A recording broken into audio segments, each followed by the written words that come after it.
Hey guys, welcome back to the channel. ಮೊದಲನೇದಾಗಿ ನಮ್ಮ bran breaker ಅವರ ಬಗ್ಗೆ ಮಾತಾಡೋದಾದ್ರೆ, ಈ ವಾರ ನಮ್ಮ ಬ್ರಾನ್ ಬ್ರೇಕರ್ ಅವರು WWE ಪರ್ಫಾರ್ಮೆನ್ಸ್ ಸೆಂಟರ್ ನ ಹೋಗಿ ತಲುಪ್ತಾ ಇದಾರಂತೆ. ಈ ರೀತಿ ಅಪ್ಡೇಟ್ಗಳು ಬರ್ತಾ ಇದೆ.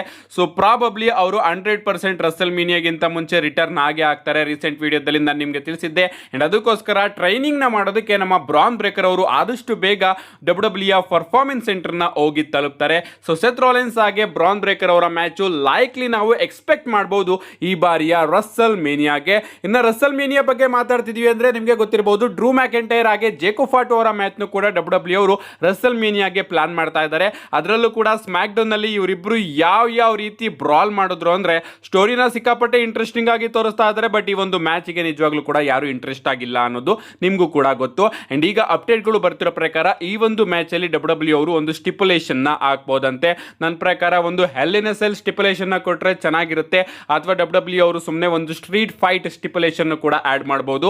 ಒಟ್ಟಿನಲ್ಲಿ ನಮ್ಮ ಡ್ರೂ ಮ್ಯಾಕೆಂಟೈರ್ ಹಾಗೆ ಜೇಕೋ ಫಾಟೋ ಅವರ ರಸಲ್ ಮೇನಿಯಾ 42 ನ ಮ್ಯಾಚ್ ಗೆ WWE ಅವರು ಒಂದು ಸ್ಟಿಪುಲೇಷನ್ ನ 100% ಪ್ಲಾನ್ ಮಾಡ್ತಾ ಇದ್ದಾರೆ. ನೆಕ್ಸ್ಟ್ ಅಪ್ಡೇಟ್ ಕಡೆ ಬರೋದಾದ್ರೆ ಇದಿರ್ತಕ್ಕಂಥದ್ದು ನಮ್ಮ ಜೇಕೋ ಫಾಟೋ ಅವರ ಬಗ್ಗೆ. ಲಿಟರಲಿ ನಮ್ಮ ಜೇಕೋ ಫಾಟೋ ಅವರಿಗೆ ಏನಾಯ್ತೋ ಗೊತ್ತಿಲ್ಲ, ಅವರು ಇಂಟರ್ನೆಟ್ ಅಲ್ಲಿ ಸಿಕ್ಕಾಪಟ್ಟೆ ಏನೇನೋ ಕಮೆಂಟ್ ನ ಮಾಡ್ತಾ ಇದ್ದಾರೆ. ಎಸ್, ಅವರು ರೀಸೆಂಟ್ ಆಗಿ ಹೇಳ್ತಾರೆ, WWE ಕಂಪನಿಯಲ್ಲಿ ನನಗೆ ಯಾರು ಸ್ಕ್ರಿಪ್ಟ್ ನೇ ಬರೀತಾ ಇಲ್ಲ, ನಾನು ಏನು ಬಂದು ಶೋ ಅಲ್ಲಿ ಮಾಡ್ತೀನೋ ಅದು ತುಂಬಾನೇ ಆರ್ಗ್ಯಾನಿಕ್ ಆಗಿರುತ್ತೆ. ಯಾಕಂದ್ರೆ ಅವರೇ ನನಗೆ ಹೇಳಿದ್ದಾರೆ, ಜೇಕಬ್ ಫಾಟು ನಿಮಗೆ ನಾವು ಸ್ಕ್ರಿಪ್ಟ್ ನ ಬರೆಯೋದಕ್ಕೆ ಆಗೋದಿಲ್ಲ, ಎಸ್ ನೀವೇ ಹೇಳಿ ನಮಗೆ ನೀವ್ ಏನ್ ಮಾಡ್ತೀರಾ ಅಂತ ಜೇಕಬ್ ಫಾಟು ಅವ್ರನ್ನೇ ಕೇಳ್ತಾರಂತೆ. ಜೇಕಬ್ ಫಾಟು ನಿಜವಾಗ್ಲೂ ಕೂಡ ಆ ಲೆವೆಲ್ ಅಲ್ಲಿ ಇದಾರ, ಈಗಾಗಲೇ ಆ ಲೆವೆಲ್ ನ ಹೋಗಿ ತಲುಪಿದಾರ. ನನಗೇನೋ ಡೌಟು, ಐ ಥಿಂಕ್ ಜೇಕಬ್ ಫಾಟು ಅವರು ಇಲ್ಲಿ ಸುಳ್ಳು ಹೇಳ್ತಾ ಇದ್ದಾರೆ ಅಂತ ಅನ್ಕೋತೀನಿ. ಅಥವಾ ನಮ್ಮ ಟ್ರಿಪಲ್ ಎಚ್ ಅವರ ಈ ಒಂದು ಕಾಲದಲ್ಲಿ ಸ್ಕ್ರಿಪ್ಟ್ ಬಗ್ಗೆ ಯಾರಿಗೂ ಕೂಡ ಗಮನನೇ ಇಲ್ವಾ, ನನಗಂತೂ ಅರ್ಥ ಆಗ್ತಾ ಇಲ್ಲ. ಒಟ್ನಲ್ಲಿ ನಮ್ಮ ವಿನ್ಸ್ ಮೆಕ್ಮೆನ್ ಅವರು ಇದ್ದಾಗ ಚಿಕ್ಕ ಚಿಕ್ಕ ವಿಚಾರಕ್ಕೂ ಕೂಡ ಅವರು ತುಂಬಾನೇ ಡೀಟೇಲ್ ಆಗಿ ಸ್ಕ್ರಿಪ್ಟ್ ನ ಬರೆಯೋರು. ಬಟ್ ಈಗ ನಮ್ಮ ಜೇಕಬ್ ಫಾಟು ಅವರು ಹೇಳೋದು ನೋಡಿದ್ರೆ ಅವ್ರ ಸ್ಟೋರಿಯಲ್ಲಿ ಯಾವುದೇ ರೀತಿಯ ಸ್ಕ್ರಿಪ್ಟೇ ಇರೋದಿಲ್ವಂತೆ, ಅವ್ರು ಬಂದು ಮಾಡಿದ್ದೇ ಕೆಲಸ ಅಂತೆ. ನನಗಂತೂ ಇದನ್ನ ನಂಬೋದಕ್ಕಾಗ್ತಾ ಇಲ್ಲ. ನೆಕ್ಸ್ಟ್ ಅಪ್ಡೇಟ್ ಕಡೆ ಬರೋದಾದ್ರೆ ಇದಿರ್ತಕ್ಕಂಥದ್ದು ಟಾಮ್ ರೆಡಿ ಅವರ ಬಗ್ಗೆ. ರೀಸೆಂಟ್ ಆಗಿ ಒಂದು ವಿಡಿಯೋದಲ್ಲಿ ನಾನು ನಿಮ್ಗೆ ತಿಳಿಸಿದ್ದೆ, ಟಾಮ್ ರೆಡಿ ಅವರು NFL ನ ಪ್ಲೇಯರ್ ಅಂತಾನೆ ಹೇಳ್ಬೇಕು. ಅಂಡ್ ಇವರು ರೀಸೆಂಟ್ ಆಗಿ WWE ಬಗ್ಗೆ ತುಂಬಾನೇ ಕೆಟ್ಟ ಕಮೆಂಟ್ ನ ಮಾಡಿದ್ದಾರೆ. ಅಂಡ್ ರಸಲ್ ಮೇನಿಯಾ ಟೈಮ್ ಅಲ್ಲಿ ಇವರು WWE ಬಗ್ಗೆ ಕಮೆಂಟ್ ಮಾಡಿರೋದನ್ನ ನೋಡಿದ್ರೆ ರಸಲ್ ಮೇನಿಯಾ 42 ಅಲ್ಲಿ 100% ಇವರು ಇರ್ತಾರೆ ಅಂತ ನಾನು ನಿಮ್ಗೆ ತಿಳಿಸಿದ್ದೆ. ಅಂಡ್ ಲೋಗನ್ ಪೋಲ್ ಆಗಿ ಇವರ ನಡುವೆ WWE ಅವರು ಸ್ಟೋರಿನೂ ಕೂಡ ತಗೊಂಡು ಬರಬಹುದು ಅಂತ ತಿಳಿಸಿದ್ದೆ. ಅಂಡ್ ರೀಸೆಂಟ್ ಆಗಿ ಫೆನೆಟಿಕ್ಸ್ ಅಲ್ಲಿ NFL ನ ಒಂದು ಮ್ಯಾಚ್ ಅಲ್ಲಿ ಲೋಗನ್ ಪೋಲ್ ಆಗಿ ಇವರ ನಡುವೆ ಫೇಸ್ ಆಫ್ ನಮಗೆ ನೋಡೋದಕ್ಕೆ ಸಿಗುತ್ತೆ. ಅಂಡ್ ಈ ಒಂದು ಫೇಸ್ ಆಫ್ ಅಲ್ಲಿ ನಮ್ಮ ಟಾಮ್ ರೆಡಿ ಅವರು ಲೋಗನ್ ಪೋಲ್ ಅವರ ಮೇಲೆ ಆ ಒಂದು ಬಾಲ್ ನ ತೆಗೆದು ಎಸಿತಾರೆ ಕೂಡ.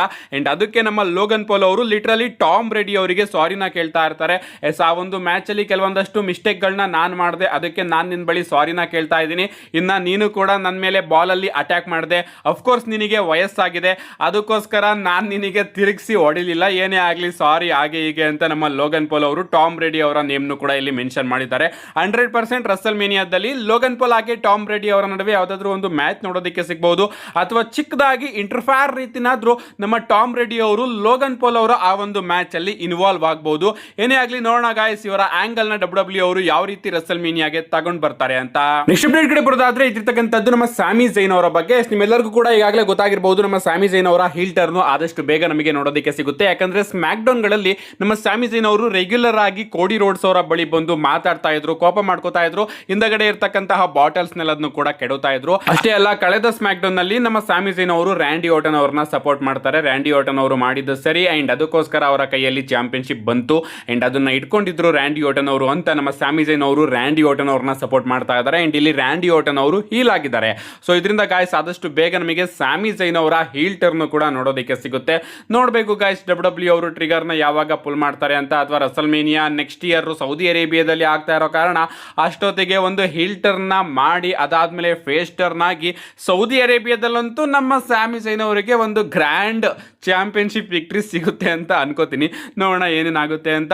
ನಮ್ಮ ನೆಕ್ಸ್ಟ್ ಅಂಡ್ ಫೈನಲ್ ಅಪ್ಡೇಟ್ ಕಡೆ ಬರೋದಾದ್ರೆ ಇದಿರ್ತಕ್ಕಂಥದ್ದು ನಮ್ಮ CM ಪಂಕ್ ಹಾಗೆ ರೋಮನ್ ರೈನ್ಸ್ ಅವರ Russell mania 42 main event match ಬಗ್ಗೆ ನಮ್ಮ ಸೆತ್ ಫ್ರೀಕಿನ್ ರಾಲಿನ್ಸ್ ಅವರ ರಿಯಾಕ್ಷನ್ ಹೊರಗಡೆ ಬಂದಿದೆ. ಲಿಟರಲಿ ಕಾಯ್ತಾ ಇದ್ದೆ ನಮ್ಮ ಸೆತ್ ರಾಲಿನ್ಸ್ ಅವರು ಏನ್ ಹೇಳ್ತಾರೆ ಕೇಳೋಣ ಅಂತ. ಅಂಡ್ ಅದೇ ರೀತಿ ಅವರು ಕೂಡ ಒಂದು ಸ್ಟೇಟ್ಮೆಂಟ್ ನ ಕೊಟ್ಟಿದ್ದಾರೆ.